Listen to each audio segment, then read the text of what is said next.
This is part one of a two-part episode about the Bermuda Triangle. Get cozy if you like, and if you'd like to stick around for part two, please consider following. The air grows still and dark above the waves. The ocean's skin is slick and oily, swallowing sounds that try to rise from its depths. The horizon shrinks and swells with each slow breath of the wind. Now, listen close. This is a story about the sea between the mainland and the islands, where sky and water meet and mingle, where secrets have been kept since before there were names for things like the Gulf Stream or the Sargasso Sea. There's a place in this watery realm that has been called the Devil's Triangle, a gateway to hell, and more than any other, the most feared spot in all the ocean, the Bermuda Triangle. Let me paint you a picture of this place. You might know it best as the patch of Caribbean between Florida, Cuba, and the island of Hispaniola. Although others say it starts further north, connecting the Bahamas and Bimini to the tip of Florida. Still others say it stretches down to the northern coast of Venezuela. But let's start here. Imagine a triangle drawn across the map from San Juan, Puerto Rico to Miami, Florida, and on to the tiny Bahamian island of Long Island. Within these points lie mystery and magic. Tall tales from fishermen and sailors who ply their trade here speak of ghosts, monsters, storms without end, and a pull into the sea that sucks ships and planes right off the face of the earth. So does anyone ever really leave this place? Or once you enter the triangle, are you gone forever? There are many ways to read the sea, but the way I like best is the oldest. The way our ancestors used when they first put to sea, reading the shapes of the waves, the birds and the stars. Let's begin with a story from the Lesser Antilles, from the islands of the Spanish Main. This is the story of a beautiful mermaid who falls in love with a handsome sailor. The mermaid lived at the bottom of the sea. Every day she would swim up to the surface, watching the world beyond her underwater home. She saw the green hills and white beaches of Puerto Rico and watched the sails of ships crossing the endless blue. And then she saw him, the sailor with eyes as blue as the deep ocean and hair the color of driftwood bleached by the sun. He was different from the other men who came to these waters. He seemed quieter, kinder. When he looked out at the sea, it was as if he could see right through it, down to the living coral castles and dancing fish. The mermaid knew she had to speak to him. When the ship docked in port, she swam closer to shore, climbed onto the beach, and changed into the form of a beautiful woman. Then she went to the ship and slipped inside. The sailor felt the change in the air the moment she stepped on board. He turned to see her standing there, dripping seawater from her hair and scales clinging to her skin. They fell in love quickly, deeply. They talked 4 hours of faraway lands and strange creatures of the sea. Then she would slip back to her ship and vanish beneath the waves until the next time. The sailor couldn't bear to be apart from her. So one night he did something crazy. He left his ship and swam out to meet her, just as the sun rose, painting the sky with fiery hues of orange and red.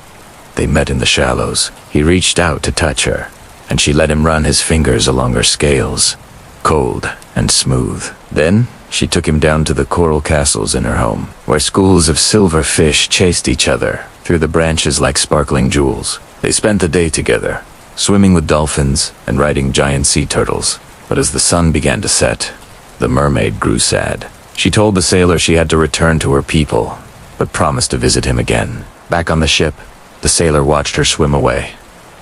When she was gone, he dove into the sea. He wanted to join her in her underwater kingdom, but the water was cold and dark. He struggled to keep his eyes open, and when he finally surfaced, the ship was gone.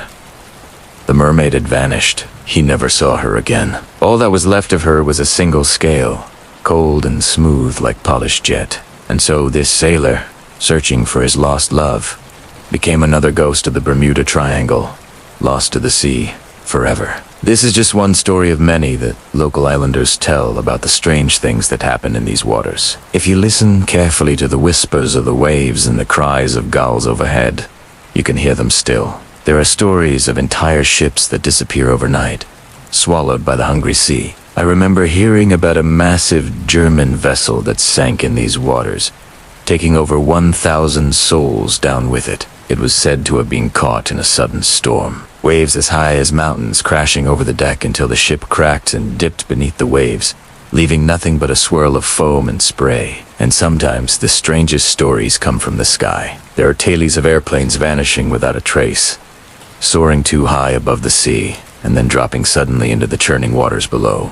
Have you ever heard of Flight 19? For Japanese bombers took off from Florida one day in 1945, bound for the Bahamas, but after hours of flight, they never arrived at their destination. Search parties were sent out, but found nothing but a smattering of oil on the waves, and the wreckage of one plane on an uninhabited island. What happened to the pilots of Flight 19 still remains a mystery. Another notch in the belt of the Bermuda Triangle. Of course, stories like these always carry a grain of salt. Sailors and merchants have plied these waters for hundreds of years, trading spices, gold, and ivory between the New World and the Old.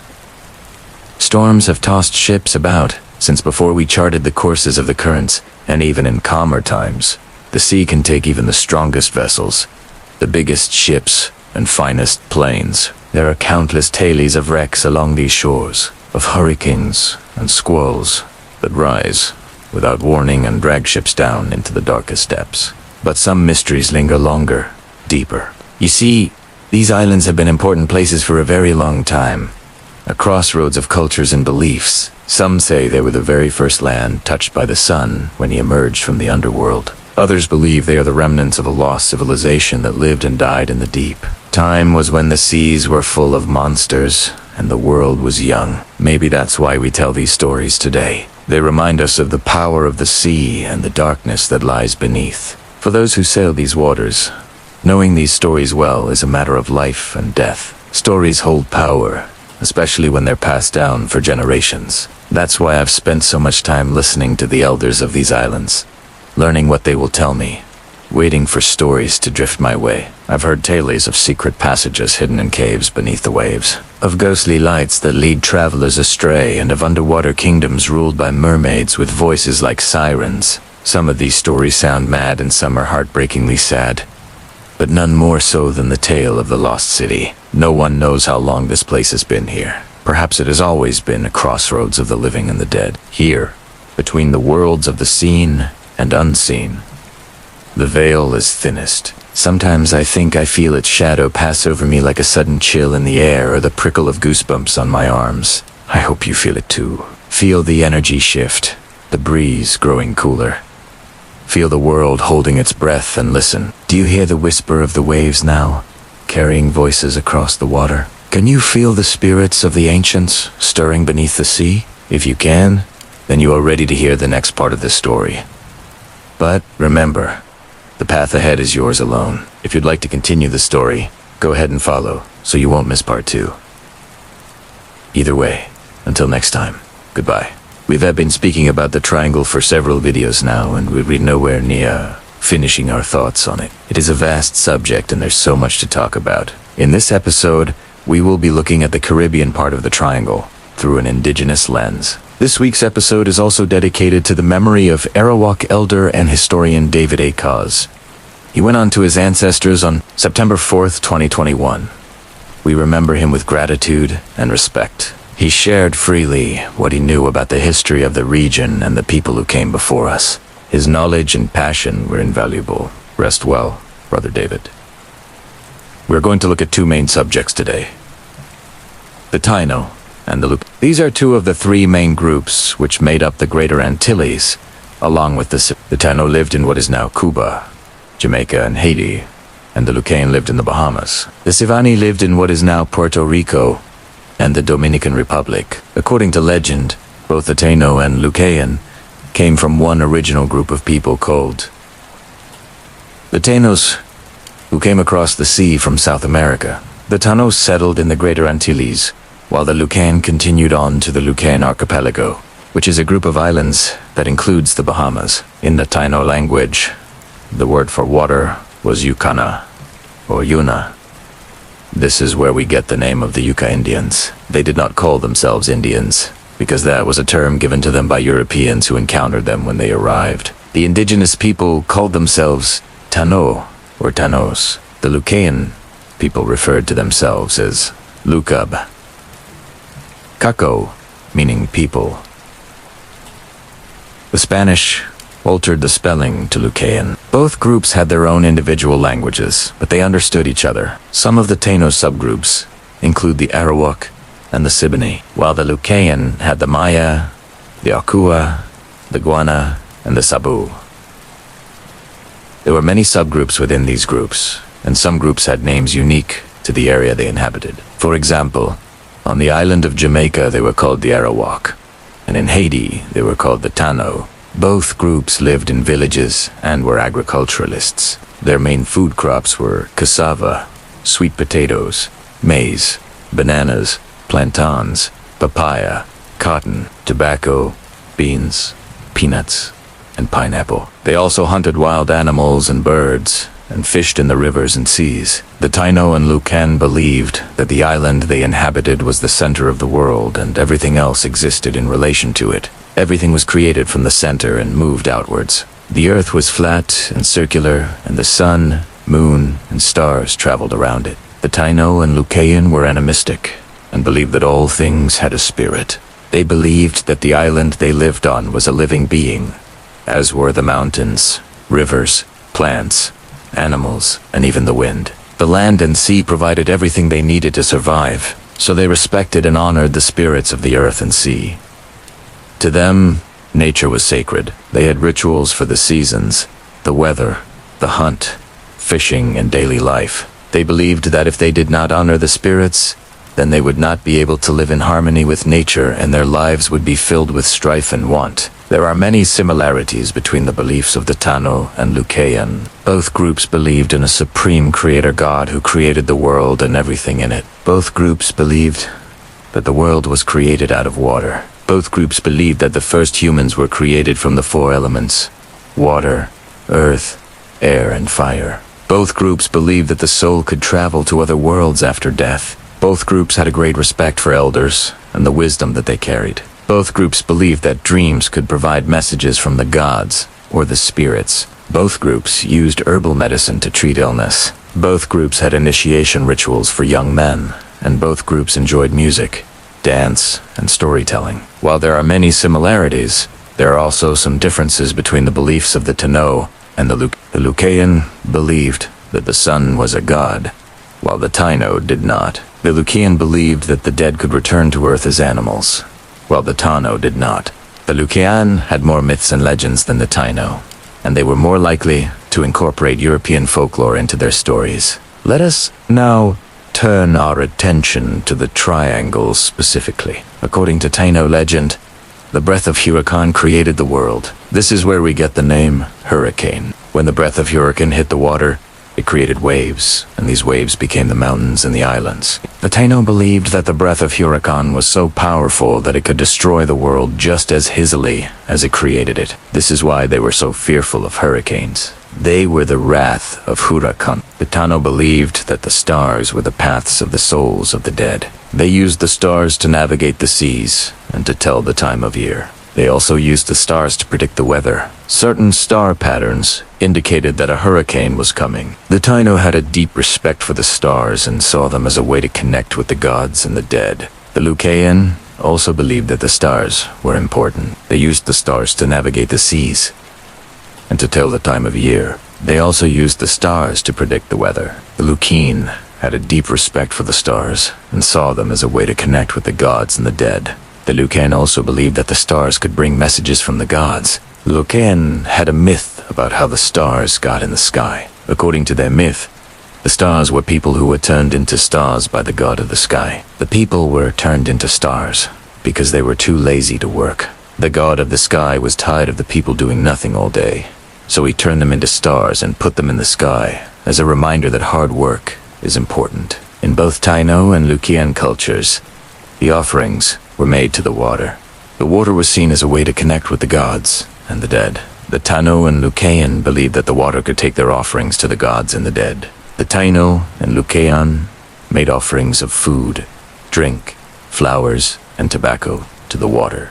They also made offerings to the water for protection and guidance. The Taino and Lucayan believed that the water could protect them from harm and help them find their way. I am reminded of the cenotes in the Yucatan and how offerings were made to the water there as well. We spoke about this In our episode on the Bermuda Triangle, people would have thrown corn onto the surface of the water and maybe even lit candles on the surface and floated them away. The cenotes were seen as a way to connect with the gods and the dead, and it was believed that the water could take the offerings to the gods and the dead. It is interesting how similar the beliefs and practices are among the different indigenous cultures of the Caribbean. The Taino and Lucayan were known for their craftsmanship. They were skilled in woodworking, stonework, and metalwork. They made canoes, houses, tools, and weapons out of wood. They made statues and jewelry out of stone and metal. They also wove baskets and mats out of plant fibers. When Columbus arrived in the New World, he brought with him diseases that the indigenous people had no resistance to. Many of the Taino and Lucayan died from these diseases. Those who survived were enslaved and killed for their gold. Today, there are very few people who can speak the Taino or Lucayan languages fluently. Most of the people who speak these languages are elderly. There is a movement to revive these languages, but it will take time. If you are interested in learning more about the Taino or Lucayan, I recommend checking out the resources provided. Before we go, here are some ways that you can support the work we do. Consider becoming a patron. Visit our website to make a one-time donation or to purchase one of our books. Become a member of our community on a crowdfunding platform. Visit our store to buy merch or make a donation. Buy one of our digital products, like a printable constellation map. Check out our page to see how you can lend your voice to our cause. Thank you for listening. I encourage you to share your thoughts and comments below. I'll be back next week with another episode. Until then, stay safe and curious. Part 3, the light fades from the sky. The sun bleeds away into the great western ocean. It's going down in a blaze of glory, or so it seems. In truth, it is swallowed up by the waves, vanishing into the warm water like a frightened rabbit diving into its burrow. For there are no lands to the west, no shores to catch the sun as it falls. Only water, endless water, and then darkness. In this vast and gloomy sea, all the winds that blow carry the promise of death. It's called the Sea of Darkness by the men who sail upon it, though they whisper that its true name is better left unsung. For when men have given voice to its name, they say strange things begin to happen. Storms gather with unnatural speed, and tempests rise from nowhere to tear the sails and crack the masts. Those mariners who gaze too long at the unending water, they say, forget their purpose and lose all sense of direction. They wander the seas until they die, or so it seems. For there are no lands to the west, no shores to anchor to, only water, endless water, and then darkness. But what if there were? What if in some places the darkness was broken by the reflection of a distant land? A place where the sun never set, where the hours were numbered, and the stars sailed across the sky in winding paths. Imagine, if you can, a sailor sighting such a land after weeks at sea. The shock of seeing another shore would be enough to make any man lose his senses. And yet even stranger would be the land itself. For this one, unlike those already discovered, would seem to hold neither men nor beasts. Only silent trees, bending over hills and valleys of endless green. No birds singing in the branches or dogs barking from cottages. No smoke curled from its chimneys. No flicker of light glowed from its windows. Only the trees swayed gently in the breeze. And the most peculiar thing of all, this silent and empty land seemed to vanish and reform in different shapes and sizes on every map ever drawn. The first to write of this strange place was a man named Pythias, and he told the story of a sailor who saw it for himself. This is what Pythias wrote. After sailing west for many days, the sailor caught sight of land, filled with joy and relief. He steered toward it, eager to reach the shore and stretch his weary limbs. But when he attempted to land, he found it impossible to approach, and the closer he came, the more the coasts seemed to recede. Just as the sailor began to lose hope of finding land, a strong wind arose, pushing his ship further out to sea. Suddenly, through the haze, he saw a second coast, and as he approached, it, too, seemed to drift away. Then a third coast appeared, and a fourth, each more elusive than the last. With each vanishing shore, the sea grew darker, the waves more violent, and finally, a terrible tempest threatened to tear his ship to pieces. When the storm had passed and the sailor looked about him, He could see no land anywhere on the horizon. So he turned his ship about and sailed eastward, hoping to find safety in the familiar waters of the known world. Yet when he thought he had reached home, he found himself in a strange harbor with no recollection of how he got there. Puzzled and afraid, the sailor abandoned his ship and hurried to the nearest city. There, he learned that he had arrived in a remote part of India. Realizing that he had sailed beyond the edge of the world and returned safely, he was filled with wonder and awe at the vastness and mystery of the ocean. For centuries after Pythias wrote these words, sailors told stories of an island that wandered the western seas. Some called it the Isle of the Blessed, others the Wandering Isle.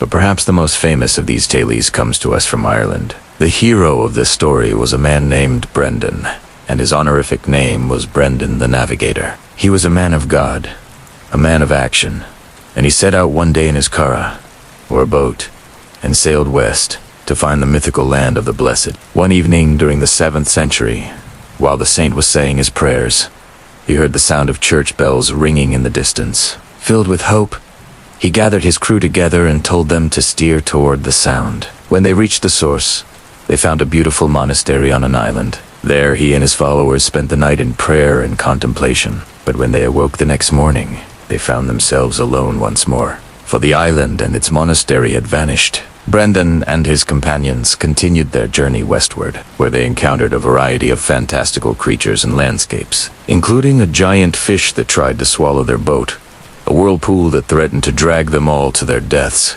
and an enchanted castle made of glass that tempted them with wine and women. Finally, after 7 years, they spotted land and made their way to a magnificent harbor, where they found fertile fields, clear rivers, and a waterfall that flowed upwards towards the sky. There they met friendly giants who welcomed them and showed them the wonders of their land. However, after a few days, Brandon felt a longing for his homeland and decided to leave. The giants escorted them to their ships and gave them a magic ointment which would protect them from harm and guide them back to Ireland. On their journey home, they faced many dangers, including storms, shipwrecks, and attacks from giants and demons. But thanks to the magic ointment, they survived unscathed and returned safely to Ireland. Upon their arrival, Brandon's reputation as a holy man spread far and wide, and people came from all over to hear his tales of adventure and the wonders he had seen. These two stories are but two examples of the kind of tales that inspired fear and wonder in medieval sailors. But the strangest part of the story is that both of these lands, the one described by Pythias and the one that St. Brennan found, they appear on old maps, scribbled in the margins by cartographers, warning future sailors of the dangers that lay ahead. We know these maps well, for we have them here with us always, and we can see how the western edge of the known world is often marked with the words, "Here there be dragons." But look more closely. Here in the corner, there is the mark of a wandering isle, and here again, it appears another time. Here still, another shape altogether. And here, look, the same place once more. Did cartographers in the Middle Ages really believe that these islands were out there in the sea, just beyond the edge of their maps? Or were they simply using their imaginations to create warnings for sailors who ventured too far into the unknown? Did they know that the sea would swallow any ship that dared to cross its dark waters without a guiding star? And what of the sailors who whispered of the Sea of Darkness? Were they merely superstitious seamen, or did they know something that we have forgotten? It's time now to let our thoughts drift out over the dark water, where the darkness deepens with every stroke of the oar. Let your eyes close softly and rest upon the endless dark. Don't try to fight the overwhelming sensation that you're falling into eternal night. You will find peace soon, a peace that only the deepest slumber can bring. Don't fight it. Don't try to stop it. Give in to the soothing darkness that wraps around you like a blanket, enveloping you completely. What was that sound you heard just now? Was it the cry of a lonely gull, the sigh of the wind through the trees, or something else entirely? Try to focus on the sound. Let it pull you deeper into the darkness. What is that strange light shimmering just beyond the edge of your vision? Is it a star or a lantern hanging in the darkness? Slowly, very slowly, turn your head toward the light and let your eyelids flutter open. You should not be here. There are no people in this place, no houses, no shops, no lights in the windows. Nothing moves in this place, not even the wind. The trees stand perfectly still, the leaves rustling not at all. The river flows silently beside you. There are no birds singing in the trees. No insects buzzing in the air, only silent. A strange stillness hangs in the air. It is as if time itself has stopped flowing. But why are you still here? You should go now. Turn back. Before it's too late, go back to where you came from. Don't stay here. This place is not for the living. Turn back. Please turn back. Who are you? Who are you to question the darkness? Who are you to challenge the silence? Who are you to defy the endless night? You are nothing. You are nobody. You are nothing at all. Now let your eyelids grow heavy. Let your breathing slow and deepen. Let the darkness embrace you completely. There is no need to be afraid. There is nothing here to harm you. There is nothing here at all. There is only peace. Oh, how wonderful it is to be at peace. How still you are now. How perfectly still. How quiet. How very, very. Sleep now. Sleep and do not wake. In the following year, in 1493, when Columbus was returning to the New World, he would see those same lights again. This time he made sure to record them in his journal, writing that at about 2 hours after midnight. Quote, "There appeared some very strange lights in the southwest. They did not move," he wrote, "but rather remained still for half an hour. And then, as if it were the evening star, they vanished one by one until all had disappeared. It is the middle of the night, and we are on a ship sailing between Cuba and the Bahamas. The moon is new, so there is little light.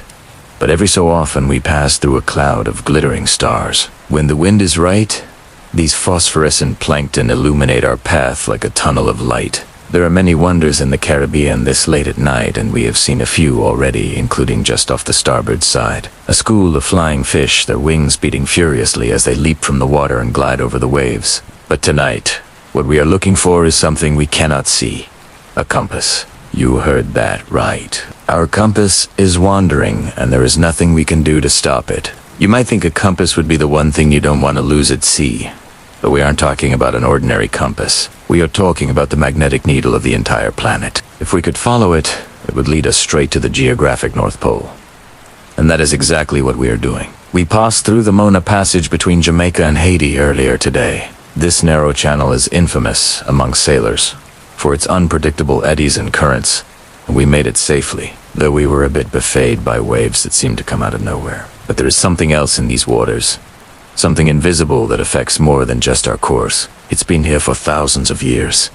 And even the great navigator Zheng, he never escaped its influence. We are inside the magnetic anomaly of the Bahamas. The Earth's magnetic field has a dipole moment that makes it behave like a giant bar magnet. Magnetic field lines run from the South Pole to the North Pole through the center of the Earth and out into space. Here on the surface, compasses point toward the magnetic north, which is not the same as the geographic North Pole, but is within a few miles of it. In fact, all of the magnetic field lines converge on the magnetic poles, which are where we typically put the ends of our compasses. But there is one place on Earth where the magnetic field lines of the dipole don't converge. It is here, beneath our feet.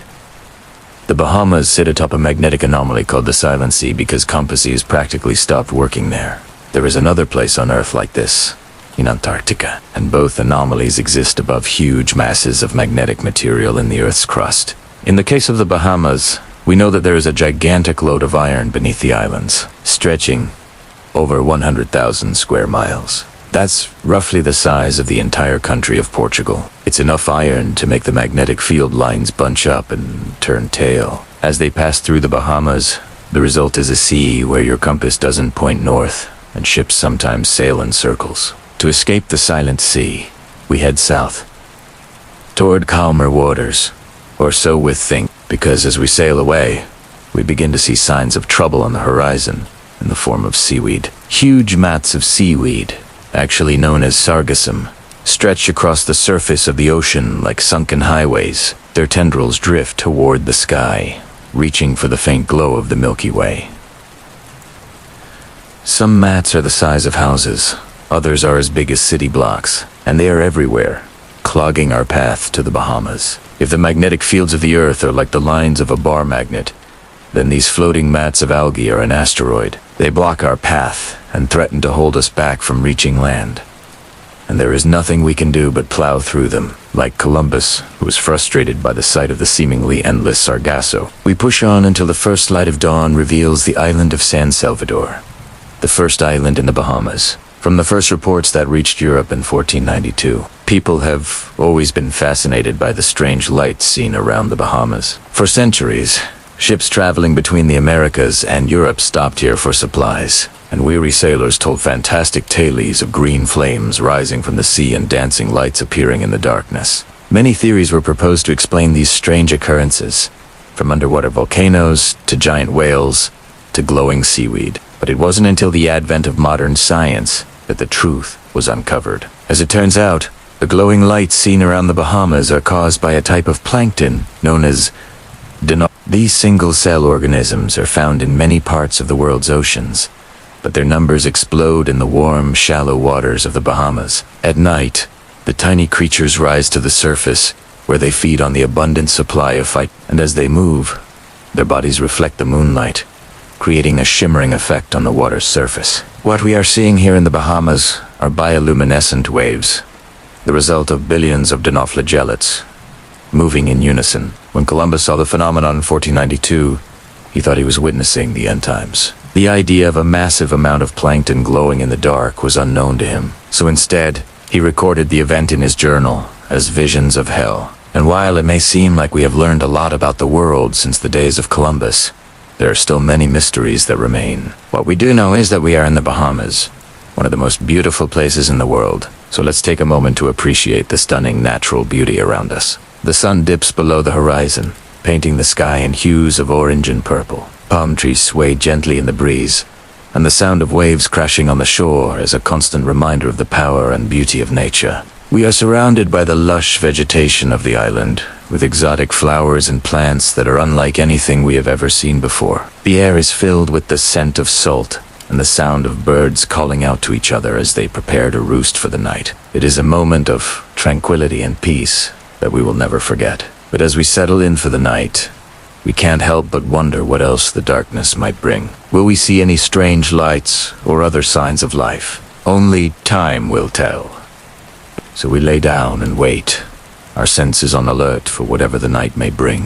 When dawn finally breaks, we are grateful for the experience and eager to see what else the Bahamas have in store for us. The Bahamas are known for their crystal clear waters and white sandy beaches, and as we explore the islands, we find plenty of both. The water is so clear that we can see right to the bottom, where colorful fish dart among the coral reefs. The beaches are deserted, with soft, powdery sand that is perfect for lounging on. But the Bahamas have more to offer than just beaches and reefs. The islands are home to a variety of wildlife, from the famous swimming pigs to a variety of species of birds and reptiles. We also learn about the history of the Bahamas and its people, from the indigenous Lucayan people to the British colonial era. We explore the charming towns and villages, each with its own unique character and charm. But as our trip comes to an end, we find ourselves longing for the adventure of the open sea. So we bid farewell to the Bahamas and set sail for our next destination.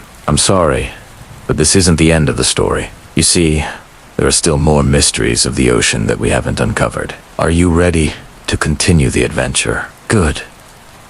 Then let's keep sailing. Time for part 5 of our series. We're still looking at the Atlantis story and its variants. So far, we've looked at the original story from Plato, how it got into the New Testament, and then some pseudo-Platonic dialogues that surfaced in medieval times. If you haven't heard the first 3 episodes, or if you want to refresh your memory, I'll leave links in the description below. In episode 4, we started looking at some early modern speculation about where the lost Atlantis really could have been located. Today, we'll look at a few more of these Atlantis dreamers, including one who had an actual map. But first, quick reminder. Like this content, want to support us so we can keep doing it? Consider supporting us through donations. Links in the description below. So in episode 4, we saw how a Spanish Franciscan friar named Diego de Biedma y Gonzalez suggested that Atlantis was actually located near Gibraltar. He published his theory in a book in 1622, Though, so nearly 150 years before the American Revolution, the idea that Atlantis was somewhere near the Straits of Gibraltar continued to circulate, appearing in books well into the 18th century. But meanwhile, during the latter half of the 1700s, the Atlantic Islands were coming into their own as vacation spots for the rich and famous. I mean, technically, they had been discovered much earlier, of course, but for most Europeans, the islands were unknown or little known until well into the century. Christopher Columbus reached them on his fourth voyage in 1492, though he never set foot on any of them. Alonso de Santa Cruz landed on and explored La Palma and La Gomera in 1494, and the rest were gradually discovered over the next few decades. But it wasn't until the mid-1700s that they started to gain popularity, and when people started visiting the islands, the idea took hold that maybe this was the location of Plato's Atlantis. And who would think of Atlantis when looking at those rugged, volcanic peaks rising out of the ocean? Sur, Plato, Said. Atlantis was surrounded by the ocean, but there were plenty of inland seas around then, like the Mediterranean, the Caspian, the Aral, and of course the great inland sea that covered the North African coast, which everyone knew about because they lived right next to it. Not like today.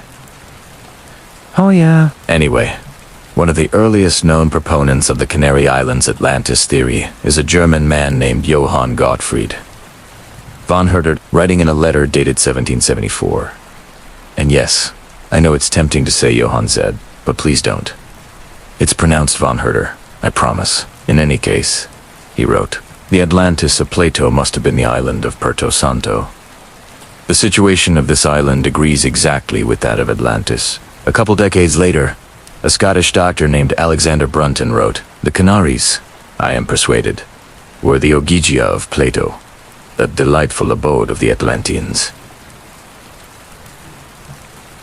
And finally, the mapmaker and geographer Vincenzo Maria Coronelli put forward his own theory, which he illustrated with this very detailed map.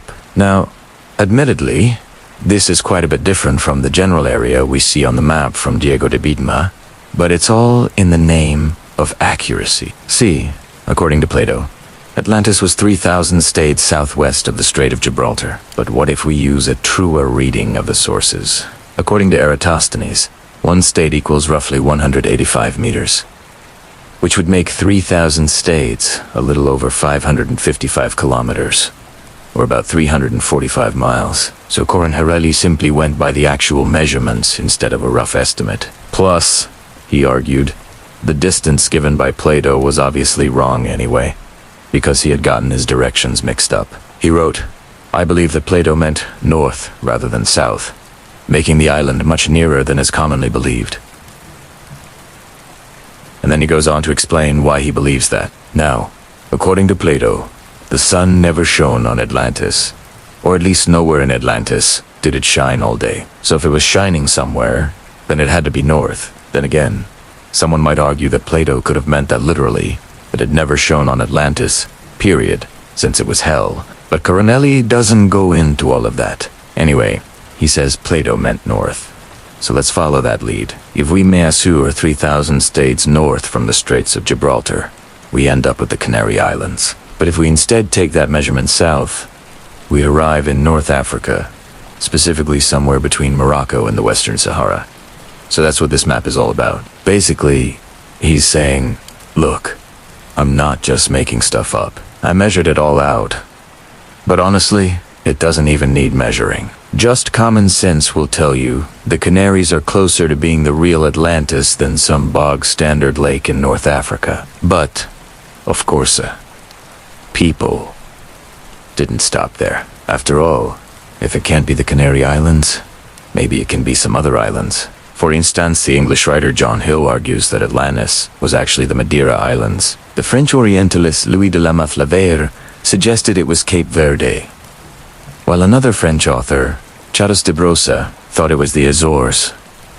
And the list goes on. But now I want to turn to a guy whose map you may recognize, Ignatius Donnelly. You see, he published his Atlantis, the antediluvian world, in 1882, but he'd already been working on it for years, researching and writing it in secret. This isn't the first time we've mentioned him, and it definitely won't be the last. His book became wildly popular, credited by some as inspiring the modern search for Atlantis. And yet, ironically, he doesn't actually claim that any of the currently known islands is the real Atlantis. Instead, he places it somewhere in the middle of the Atlantic Ocean. And then this, right here. This is his map.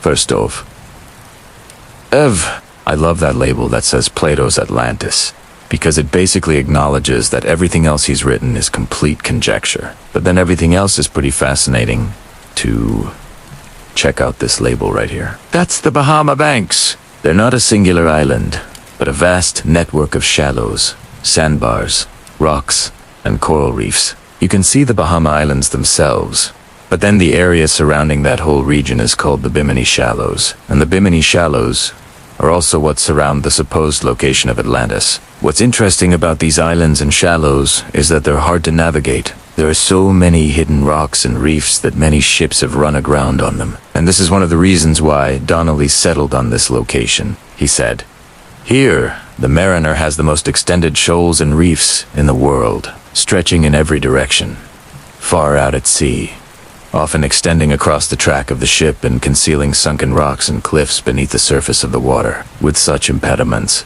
to navigation. It is not to be wondered that the island kingdom of Atlantis became a labyrinth of waters and a snare to unthinking Meron. But this is hardly the first time someone has used navigational difficulties as evidence for the location of Atlantis. Remember the guy who placed Atlantis in North Africa? He said that the waters around that area were so unpredictable that nobody dared travel through them without a guide. So much so that they'd even reroute around it. Likewise, Donnelly writes that the Greek sailors didn't dare pass through the shallows because of the difficulty in navigation, so they had to go further south and then east, thus arriving in the land of the Greeks. In other words, if Plato meant what he said, that the island was difficult to navigate, then it couldn't have been the Canary Islands, or the Madeiras, or the Azores, because those islands are nice and easy to get around. However, one of the arguments in favor of the Bahamas is that ancient ruins have been found there, and this is absolutely true. Someone discovered something strange protruding from the seabed off the coast of Bimini in 1968. Many people have since claimed that it is the legendary city of Atlantis, but the reality is that we don't know what it is. Over the years, several groups have come forward saying that it is the remains of a road or a wall or a palace, but underwater archaeologists haven't confirmed any of it.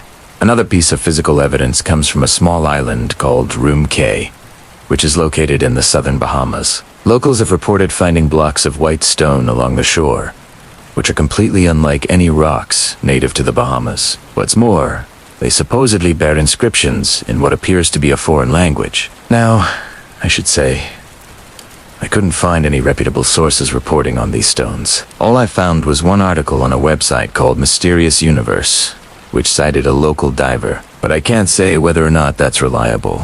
But the fact that the story exists at all tells me that people are still dreaming of Atlantis. And who knows, maybe there's something to it. After all, if it was here, that would be the best place for it. What do you think? Let me know in the comments section below. Also, remember to like this video if you enjoyed it. Consider leaving a comment, and as always, thanks for watching. And there's nothing more dangerous to a coast than being a coast. Nothing erodes it quite like time, but every so often, somewhere along some shoreline, a place will hold out just a little bit longer. Or maybe it was always solid ground. And those are the rare places where old stories go to gather. I've got a few of them for you today, but be careful listening to them. If you listen too closely, they can wash away everything you know. This is part 6 of an ongoing series. If you're new here, hi, welcome to the series. We talk about maps and borders and how those shape our world, both historically and in the present day. Each episode has a map, and if you want to follow along with this one, you can find a link in the description. It's also available as a printable PDF in the server, along with each of the previous maps. If you want to join the server and get early access to each episode, you can find a link in the description below. Alright, let's start off with a ghost island. Well, technically, it's a group of ghost islands. The Paracel Islands sit in the South China Sea, between Vietnam and Malaysia. They're made up of several small limestone islands and atolls, and they're currently controlled by, well, no one really. There are a few Chinese structures and a couple of Vietnamese ones, but there are no permanent residents. The islands themselves are pretty unassuming. They're small, covered in brush, and not exactly tropical paradise. But in 1973, they were the focus of a war. In fact, the Paracel Islands were invaded 3 times during the 20th century. The first 2 times were during World War II, once by the Japanese and then later recaptured by the Chinese nationalists. And then in 1974, they became the site of a brief war between China and South Vietnam. To be honest, it's kinda hard to imagine a war breaking out over such a minor group of islands. But in 1973, that's exactly what happened. China sent in troops and claimed the islands as their own. South Vietnam sent in troops and claimed the same islands as their own. The fighting lasted about a week and resulted in at least 21 deaths, after which China occupied the islands and moved most of the Vietnamese population to the mainland. Since then, China, Vietnam, and Malaysia have all made competing claims to the Paracel. Although Malaysia's claim is much smaller, covering only the islands closest to their shores, China's claim covers the majority of the Paracels. But despite this, no one lives there. In fact, China has never really used the Paracels for anything other than military purposes, which is interesting considering that they're thought to contain large oil reserves. Moving on, we have a very different kind of disappearing islands, but the same general concept. Sandbars.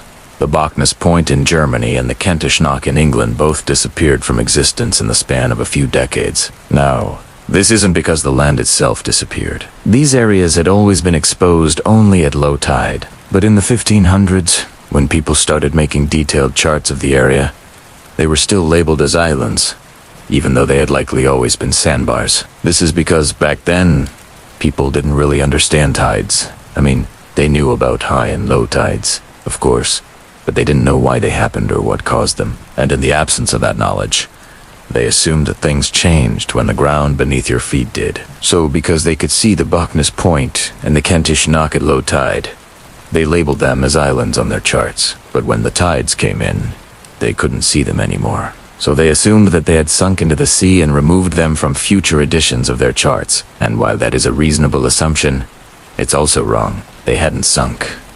They were just covered in water. But because of the way charts worked at the time, that meant that they had disappeared. The strange thing is that we have contemporary accounts of both sandbars, which describe them as islands in the middle of the North Sea. But the maps tell a very different story. One moment, they're there, and the next they're gone. Both sandbars still exist today, and both are still exposed only at low tide. But because we understand tides now, we don't think that they disappear or reappear depending on the time of day. So far, we've seen ghost islands that are still around. Ghost islands that disappeared because of tides, and ghost islands that disappeared because people didn't understand tides. Our final ghost islands are actually ghost islands by another name, vanishing cays. These are actual islands that do appear and disappear depending on the time of year and the weather. And they're usually only around for a matter of months or years, not centuries. One of the best known vanishing cays is a small island that appeared off the coast of Belize in 1978. When it first appeared, it was over 30 meters tall and half a kilometer wide, sticking out of the Caribbean like a shark's fin. However, by 1981, it had shrunk dramatically, and by 1991, it was completely underwater. While it lasted,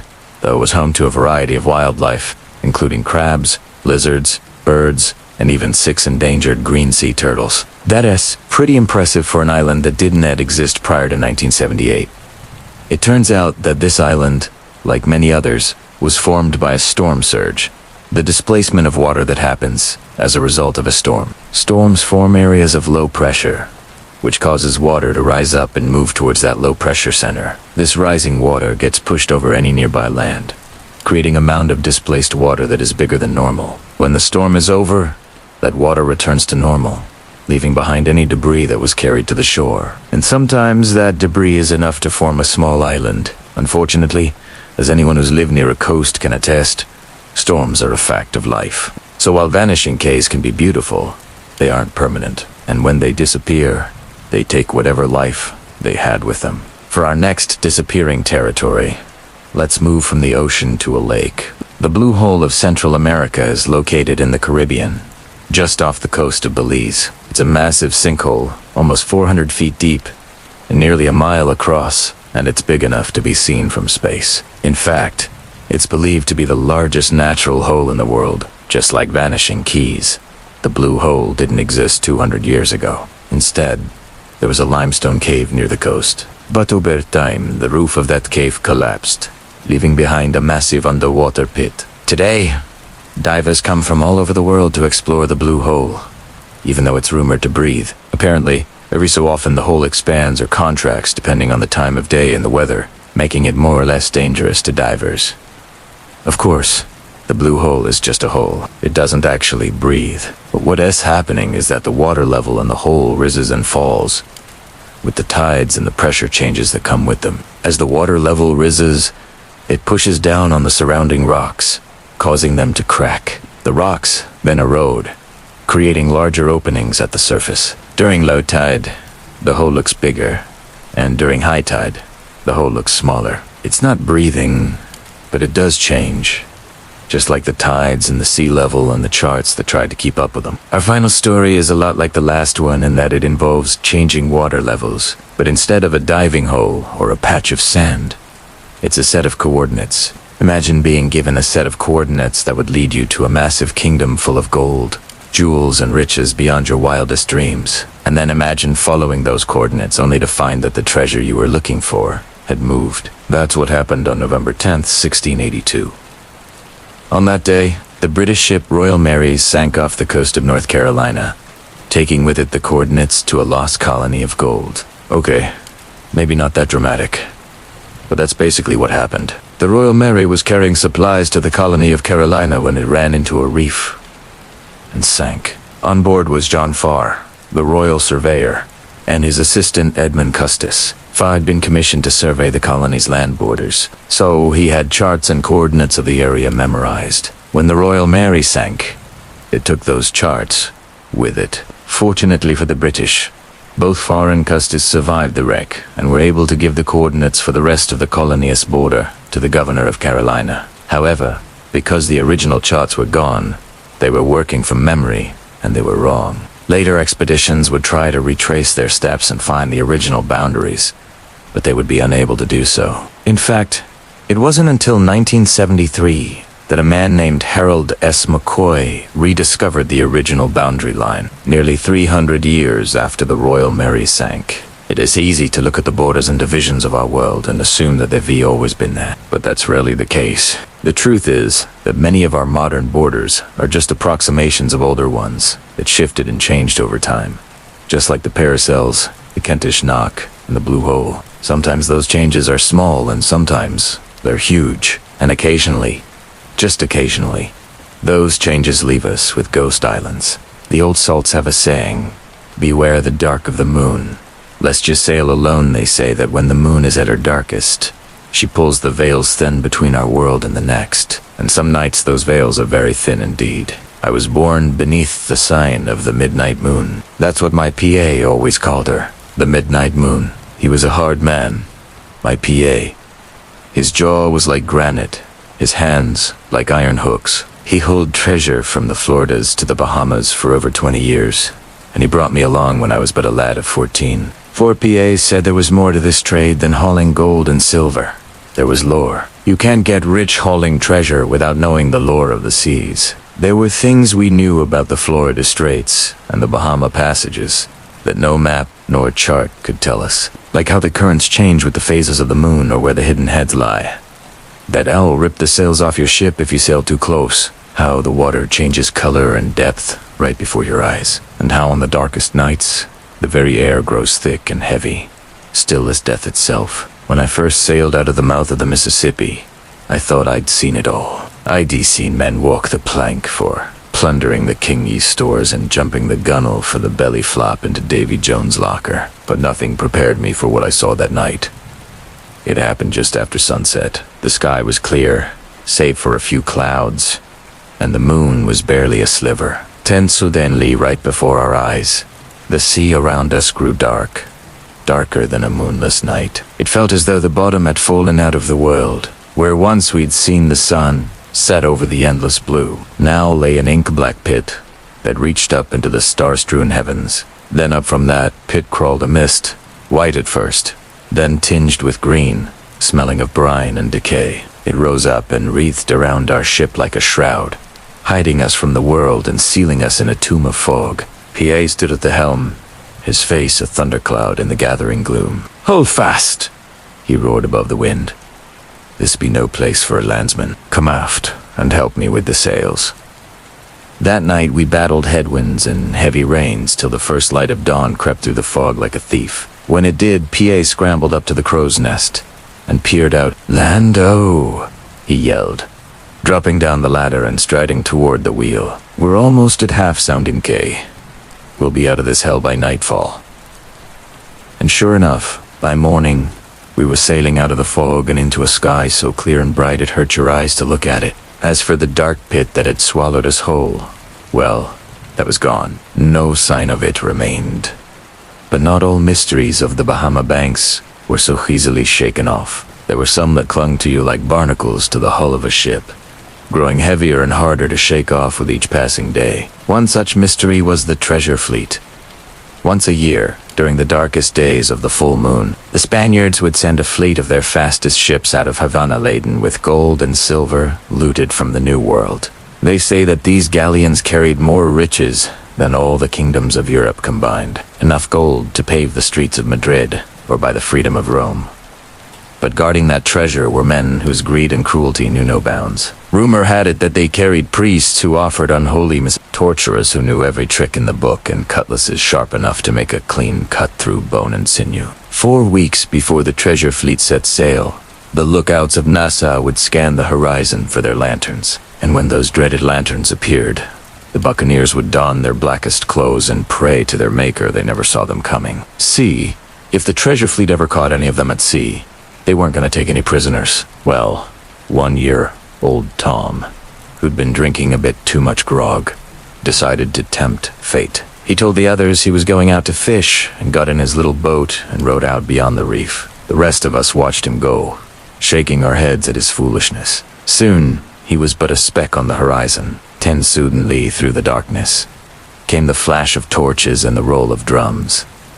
The treasure fleet was coming. Old Tom was never seen again, nor any other fishermen who dared venture out during the treasure fleet's run. Some said they'd seen the ghost of poor old Tom, rowing his little boat out to sea, beckoning them to join him. Others said they'd heard the drums in the night, beating the rhythm of death. Then there was the story of the Galavidian, a phantom ship that sailed the seas only at night, carrying souls who died at sea and had no one to claim their bodies. She was seen most often in the Windward Islands, where she'd drift silently out of the fog, her spectral crew walking the deck and manning the rigging. If she passed you in the night, they say your time was nigh, and soon you'd join her crew. I saw her once.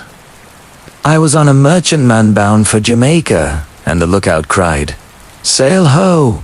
just before midnight. Sure enough, emerging from the fog like the ghost of some long-dead galleon was the Her sails hung like tattered shrouds, and her masts were bare except for a single lantern that swung like a gyp. That lantern was all that marked her as a ship of death. The captain of our ship scrambled to the wheel, trying to put as much distance between us and the Galavidian as he could. He ordered the men to cut the sails free and run before the wind, but the Galavidian was swift and silent, and soon she was upon us. I felt a cold hand on my shoulder and heard the whisper of souls long dead in my ear. I closed my eyes tight, waiting for the end. When I opened them again, the Galavidian was gone, and so was the lookout who'd spied her first. Had he stepped aboard her and become another lost soul? Who knows? One of the strangest sights we saw in the Bahamas was the lantern lights that danced in the fog. One night we were sailing in the dark, and the lookout cried, "Lantern lights ahead." At first, we thought it was the lanterns of some fishing boats, but as we drew closer, we saw that they were attached to tall poles. "What's that?" I asked PA, but he only shook his head. "Can't say I ever laid eyes on such a thing afore. Best steer clear. Though, looks like some kind of trap." As we got closer, the shapes became clearer. Hundreds of poles with lanterns swaying on them, rising up and down with the waves like ghostly figures on parade. Then we saw the ropes stretched tight between the poles, forming a barrier across our path. "What's this?" I whispered, my voice tight with fear. "Some devilish plot to capture us, I wager," Pa replied, gripping the wheel hard. Full sail ahead. I don't trust it, but we must pass, or risk being blown off course. We raced through the maze of poles, and as we did, I saw the faint outlines of men standing between them, their faces pale and drawn, their eyes hollow and dark. They seemed to be guiding the poles and making sure we didn't hit them. When we were safely past them, Premier looked back, but the lantern lights had vanished, swallowed up by the fog. All that remained was the swaying shadows of the poles and the ghostly figures that manned them. To navigate the treacherous waters of the Florida Straits and the Bahama passages, the old salts relied on more than just charts and compasses. They had their own ways of keeping safe, their own signs to watch for, their own superstitions to follow. Like the old wives who lived by the shore, they knew the secrets of the tides and the stars. They could read the whispers of the wind and the language of the waves. Before setting sail, they'd light candles and pray to the saints. They'd touch a piece of wood to their foreheads and step over a line drawn behind them. All these things were done to ward off evil spirits and bring safe passage home. For on the open seas, danger lurked around every bend and death could strike without warning. But the old salts were ready. They had their rituals and their lore. They had their faith and their hope.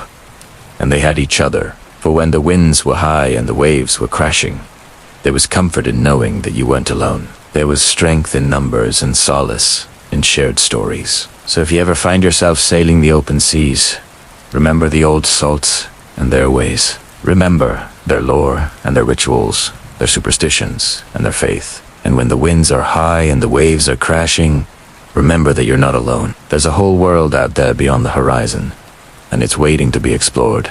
The ship is tossed by angry waves, but not a breath of wind disturbs the surface of the dark water around us. Strange lights dance over there on the masthead. Our sailors are pointing towards the horizon, their voices hushed in awe. What could they be seeing?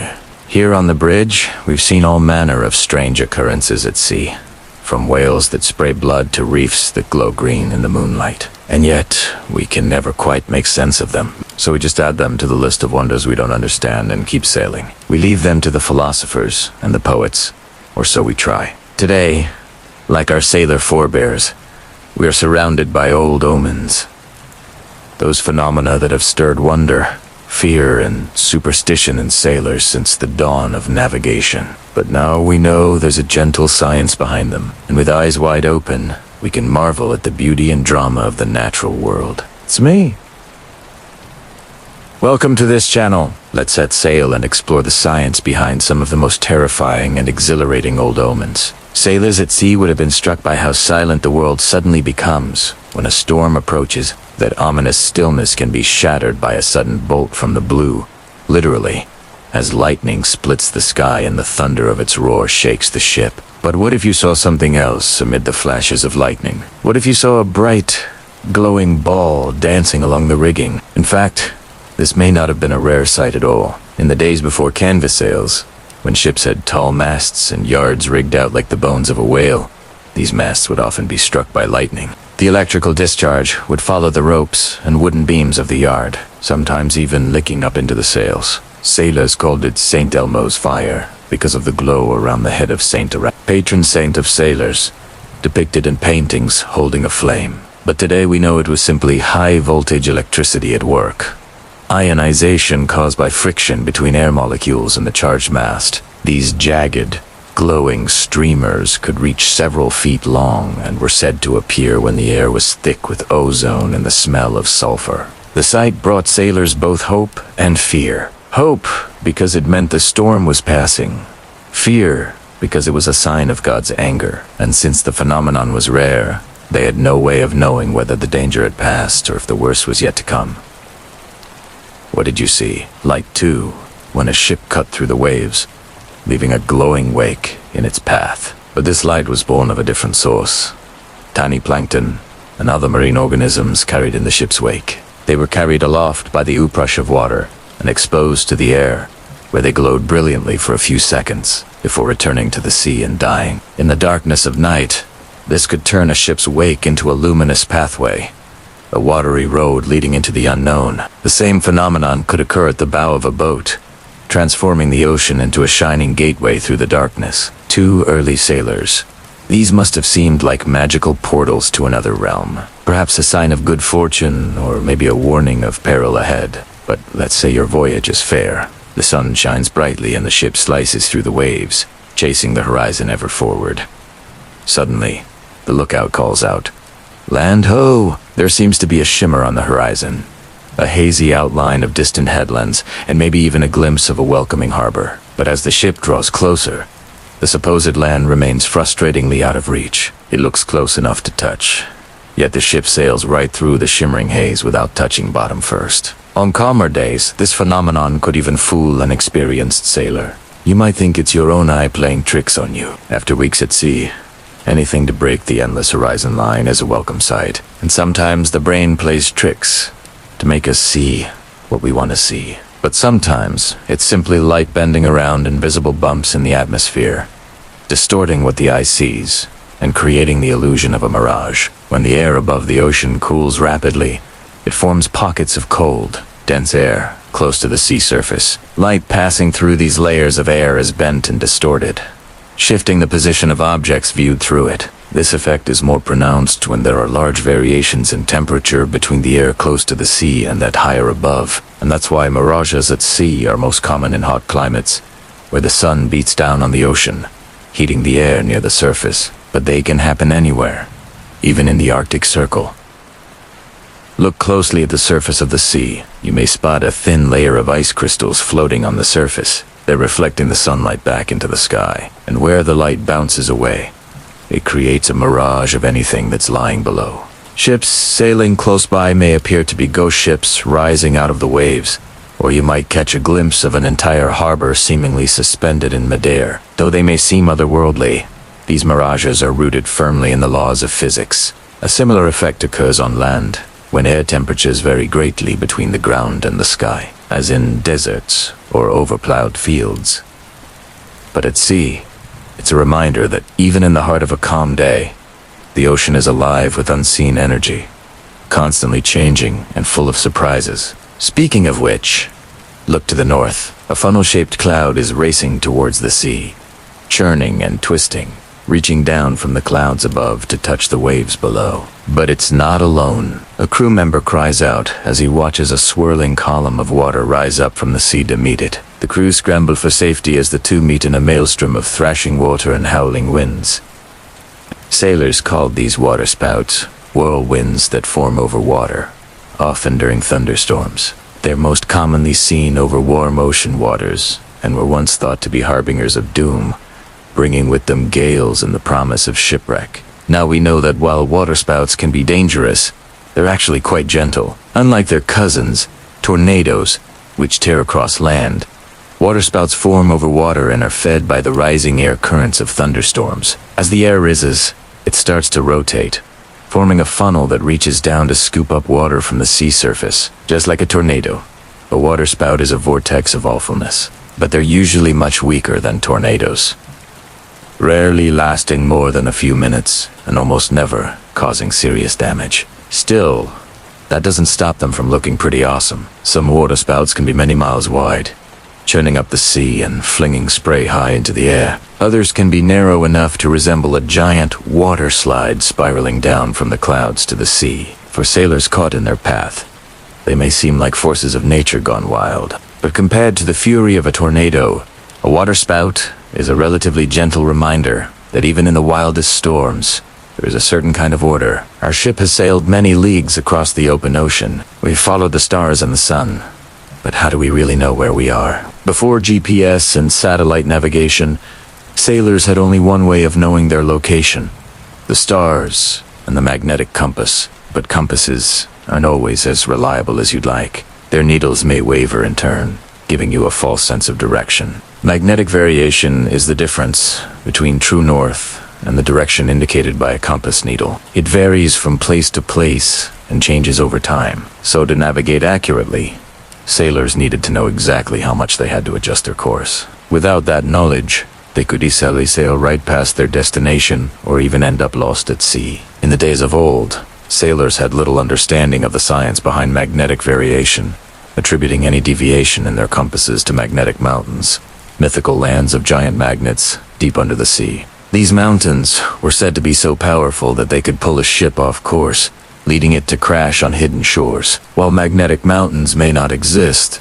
the reality is that the Earth's magnetic field is constantly shifting. This is largely due to the movement of the molten iron in the Earth's core, which generates electric currents that in turn create magnetic fields. The Earth's magnetic poles also wander over time. Between 1900 and 2000, the magnetic North Pole moved about 9. Part 9. When men first came to these islands, they were already here. The earliest logbook we found was washed up on the beach in 2012. It's a small, stiff notebook with a leather cover. It belonged to a man called Willem Saratops, a Danish pilot who flew supply planes for Pan Am in the Second World War. He wrote in neat cursive, dipping his pen in ink. His entries are brief and to the point, like the rest of the pilots who wrote in this book, which makes sense given that they were probably trying to stay awake. Most of them have neat little diagrams next to their names, showing us what aircraft they flew. But Willem's pages were filled with the sketch of a lighthouse and the words, "Abandon hope, all thee who enter here." He wrote this just after he landed on the island, so it must have been a shock. And if you look closely, you can see that he crossed out the original entry, presumably some cheerful comment about the weather or the local wildlife, and replaced it with the grim words. Underneath that, he made a second crossing out, too, and wrote, "The lagoon is full of bodies."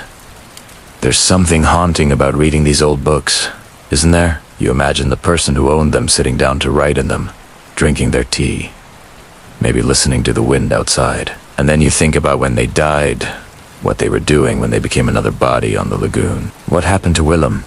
We don't know, but this book ended up on the beach whole and intact, which isn't always the case. The ocean tends to play tricks like that. Here's a letter. A love letter, really. It was pinned to a piece of driftwood and bobbed about in the sea for years before it was discovered. The writer is a man called Edward Fairfax Rushmore, and as far as we know, this is the only thing he ever wrote. That might seem hard to believe. He wrote quite a lot, actually. This letter is almost 3,000 words long. What makes it so remarkable is not the length, but the fact that it was written by one of the survivors of the Palembang, a ship that ran aground on the reef in 1906. The people who stayed on the island after the wreck were mostly crew members, but they were joined by 3 women and 2 children. The letter was written by one of those women, a young woman called Edith May Thomas. She fell in love with Mr. Rushmore, who was the ship's surgeon. We know this because she refers to him throughout the letter as my beloved. They speak in verse, addressing each other as poet and poet, rhyming their names. And make no mistake, they sound deeply, madly in love. But how did this letter get to me? Well, it was written to a friend of the poetess. Back in England, someone called Mrs. Stannard. It was pinned to a piece of wood, along with 2 poems addressed to the same person, and dropped into the sea. The driftwood washed ashore near where Edward Fairfax Rushmore's bones still lay. A local man found the letter and the poems and brought them to our office. The letter was too fragile to be sent away, so now it hangs on the wall, pinned under glass, right above me. There's another letter here, this one even older. It was written in 1889 by Captain Frederick William Miners, who commanded the ship called the Lottie, and arrived on the island after running aground on the reef. He, too, spoke of the dangers of the lagoon, calling it a graveyard of ships. This letter was delivered to us by a woman called Mabel Pardon, who found it buried in her family home, hidden in an old biscuit tin. Her grandmother, Florence Elizabeth Miners, had written it. She was the daughter of the captain, and she was just 14 when she arrived on the island with her father. He stayed on the ship while she went ashore to look for water, and that's when she met a man called Charles Frederick Parton, who was also shipwrecked on the island. They fell in love, got married, and eventually made it off the island together. This was many years after the wreck, though long after her father left. But she kept his letter tucked away somewhere safe, presumably a reminder of the life she once knew, a life that felt a world away by the time she left the island. Mabel gave us the letter because she wanted us to share these stories. She didn't want them to be forgotten. And in a way, that's why we're here, isn't it? To remember. This is an extract from a story written in 1903. It was printed in the magazine Strand, and we got our hands on a copy in an antique shop. These kinds of printed tailies are rare. In most cases, they follow the same formula. Ship arrives, people go ashore, everyone dies. That's not very interesting, is it? So we prefer the handwritten accounts, the ones that reveal the thoughts and feelings of the people involved, like T's one. The author is a man called Percival Christopher Wren.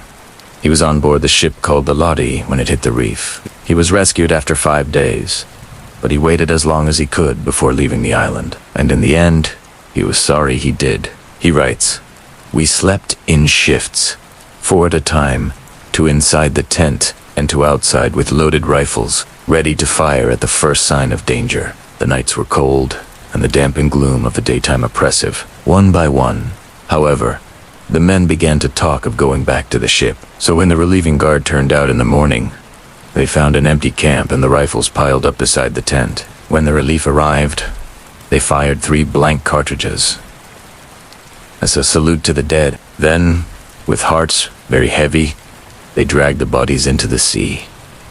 The Lottie was stuck on the reef for months, and during that time, 6 more men died." So who were these men? What were they doing on this god-forsaken island?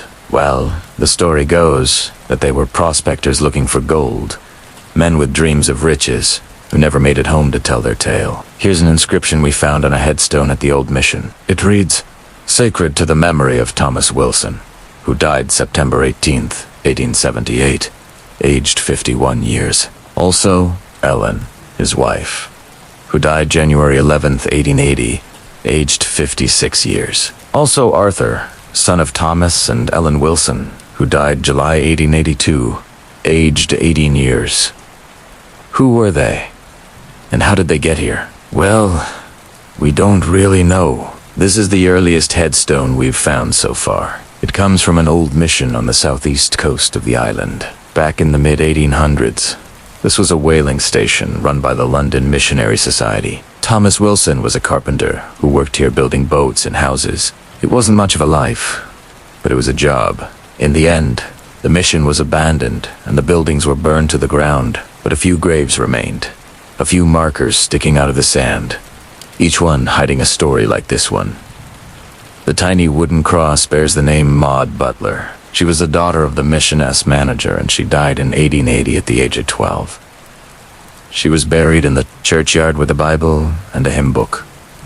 Why do I feel the need to tell you all this? Because it's not just names and dates we're dealing with here, is it? Each one of these people had parents and siblings, hopes and dreams. They laughed and cried and loved and lost. And this place, this island, played a part in their story, whether they wanted it to or not. Here's a list of names we found carved into a rock shelter on the south coast. Some of the carvings are faded, worn smooth by the elements, but others are sharp and clear. It looks like the list goes on forever. They are initials, of course, and that tells us a little on its own. But underneath them, there are dates. There are lots of dates, dozens of teams spread out over several decades, from the 1840s to the 1930s. This list, like the graves, reminds us that people have been coming to this island for hundreds of years. It has beckoned to them across the ocean, promising adventure, riches, or maybe just a bit of fun. And every single one of them has paid the price. Maybe there's a lesson in that, a message we should heed. Hello, friends. It's me.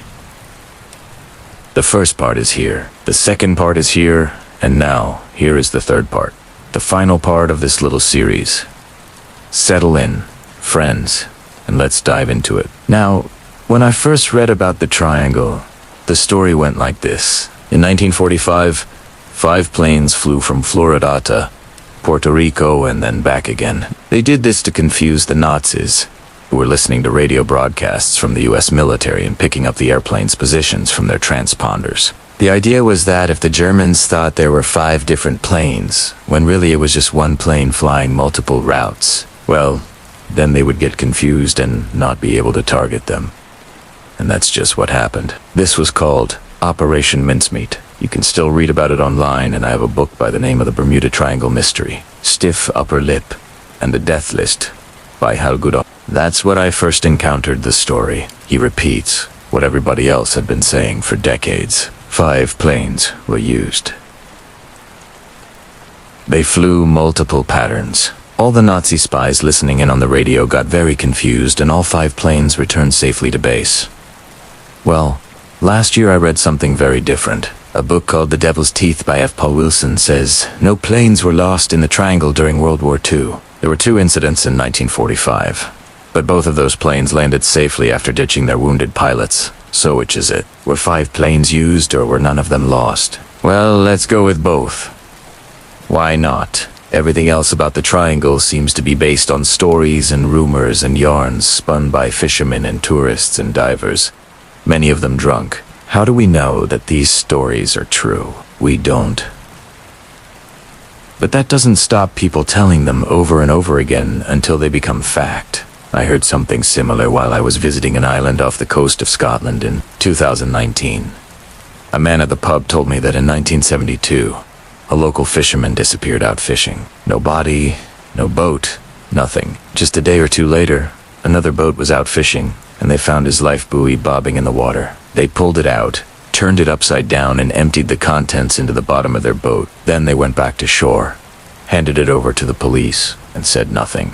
But the next night, they were telling everyone in the pub about how they de-found the life buoy, and that inside it they de-discovered a big wad of cash and a bunch of diamonds. Now, whether this is true or not, it's a great story, and I am sure that the old boys who were sitting around drinking whiskey and telling the tale believed it to be true, even though they knew that in 1972, fishing boats didn't carry life buoys. Not that it matters, because if your boat capsizes, you lose your life buoy. But this yarn has been making the rounds for so long now that most folk just assume it must be true. But this whole idea of lost men and magical life buoys reminds me of something I've heard before. You see, when people talk about the Triangle, they talk about things like Flight 19. In case you aren't familiar with the legend, here's how it goes. In December 1945, 5 American torpedo bombers took off from Fort Lauderdale to fly to the Bahamas. While they were out over the ocean, they began to experience strange electrical problems. One by one, each of the planes in the group lost altitude. Then each plane ditched one by one until all 5 were floating in the sea. Nobody knows what happened to them.